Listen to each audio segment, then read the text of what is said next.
do you feel some responsibility as an artist to warn a public or to do something in reaction to this, or are you feeling numb, paralyzed, or are you feeling just at ease and don't want to think about it? It's like everyone's milking it. I think artists which really wake up after this should not do that.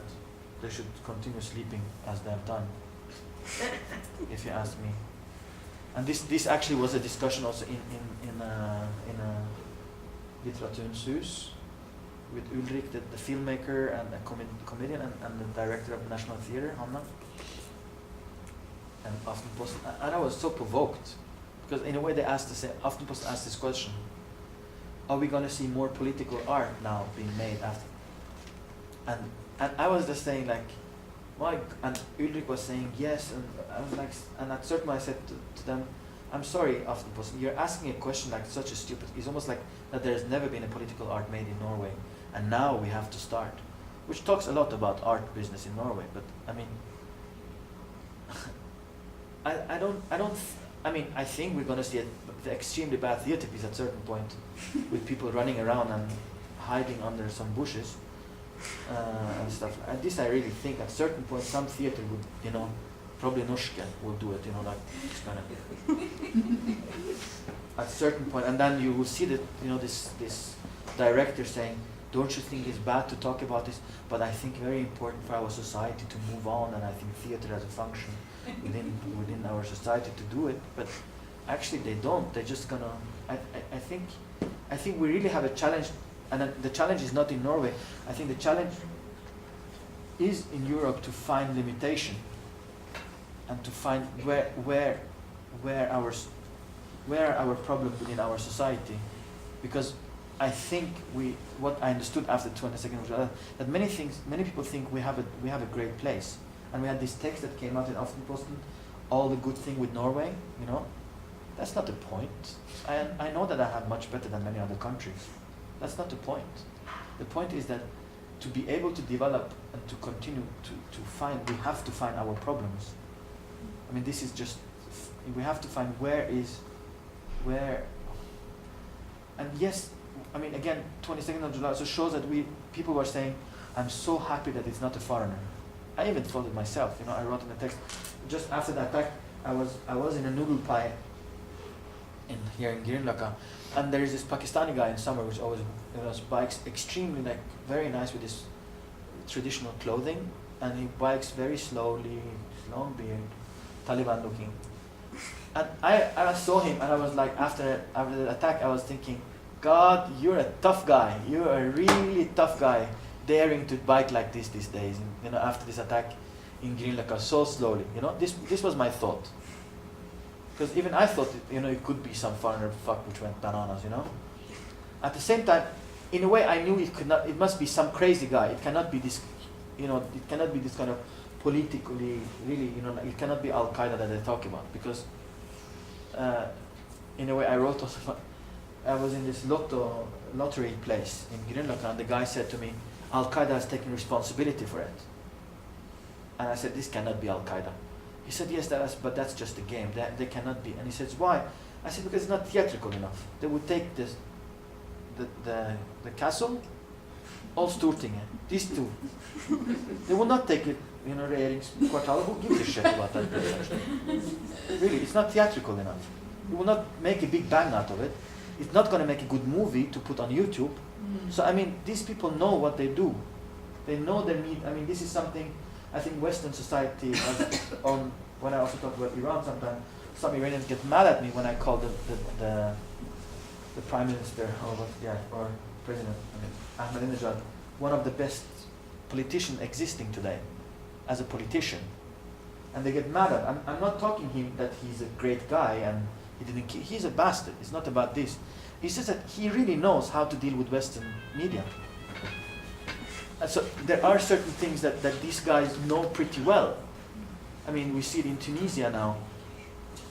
The guy said before the whole uprising, he said, of course we're not gonna do this, and we are modern and blah blah blah. And then he gets the power and he says, bring the law of Quran.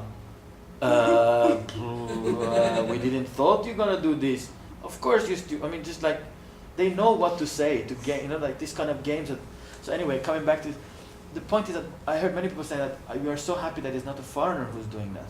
When they say that, I don't mean people are racist when they say that or they thought that, because I thought the same. It's also that they say that we have some problematic within integration, that we don't want to touch it as long as we don't need to touch it. It's just that in that time, many problems came up. Not sometimes as a problem, but as a good thing. Like we are so happy that it's not a foreigner who done that. Which also means that. Yeah, sorry, today, thank you really for your time. Thanks. Bye-bye.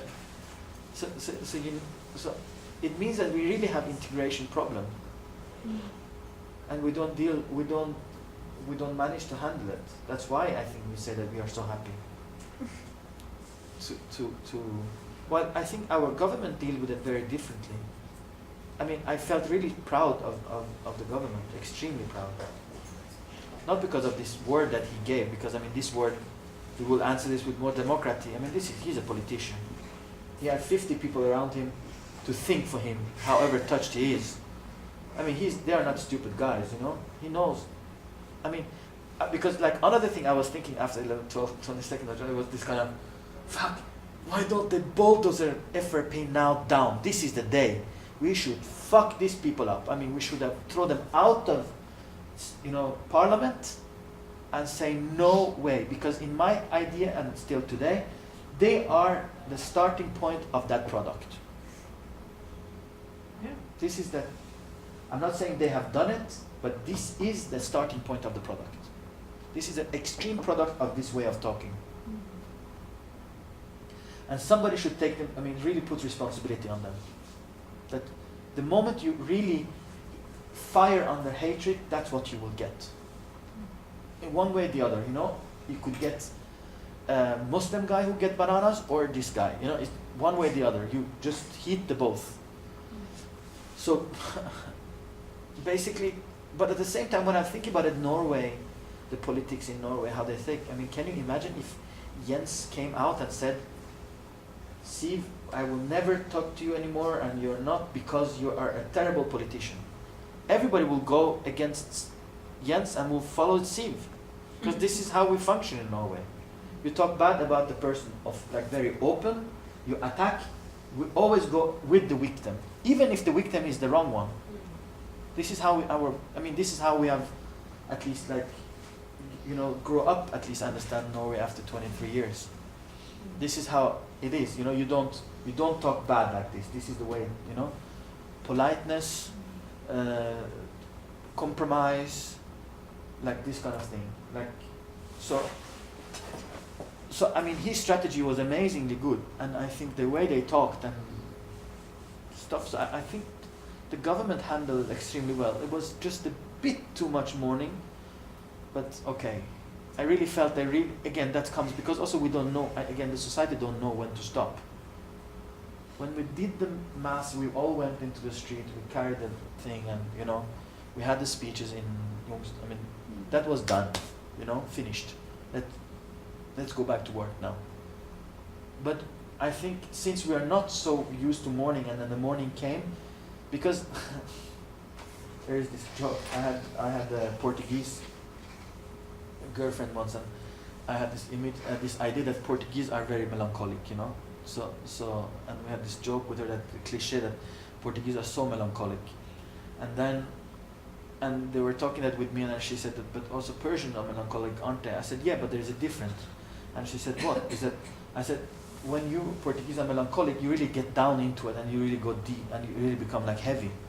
He says that when I'm melancholic and I'm sad, as Iranian, if you say it, I become extremely happy, because there's always this little smile that I can be sad. The sadness and happiness is extremely close to each other. And this is something probably to do with poesy, and this kind of, I think, this kind of, that we learn to mourn pretty well, from the young. We can sit and, cry for hours, and that feels extremely good. So it's not about emptying, it's this kind of ritual of sadness, which feels so good. But I think here, I saw in Norway, when the sadness arrived, it really, because it really puts you down, you know. So and then you go, and it's a strange numbing sensation, you know. It's almost like you go like you're a bit drunk out of it. And I felt that society was a bit drunk, and I can understand people can be drunk, but not so much a society as a whole. I felt it went. We could really bring up problematics much faster. Mm. So this was a discussion during that. Thank you. But yeah. Sorry, I have to go. I No problem. really enjoyed this.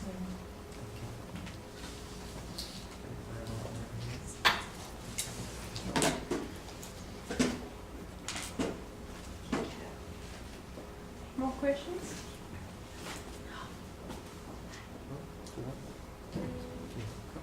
Har du planer om når de neste koreografiske prosessgående? Yes. Choreographical process. Eller også kanskje mer på skriving? Yeah.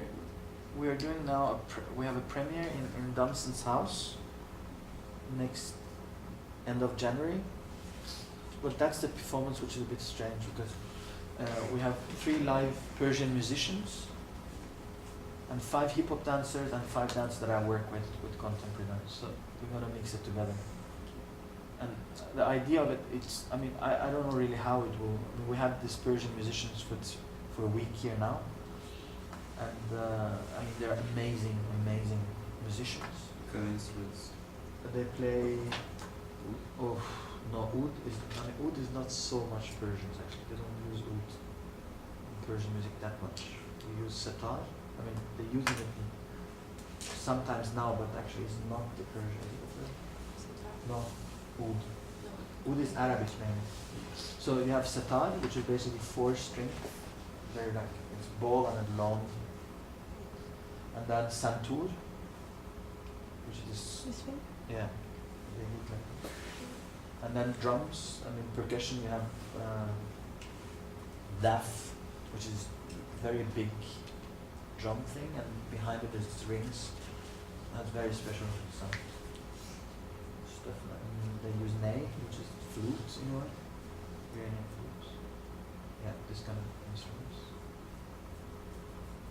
So I mean, it's nice to mix this Persian classical music with hip hop dancing and contemporary dance. So it's very. This is the. And then we are working at the same time with this revolution or uprising thing, which is gonna have premiere in July in Montpellier, in France. So it's and with the uprising we work a lot for the first time with lots of objects. So it actually videos from the uprising in Iran and we work a lot like with papers.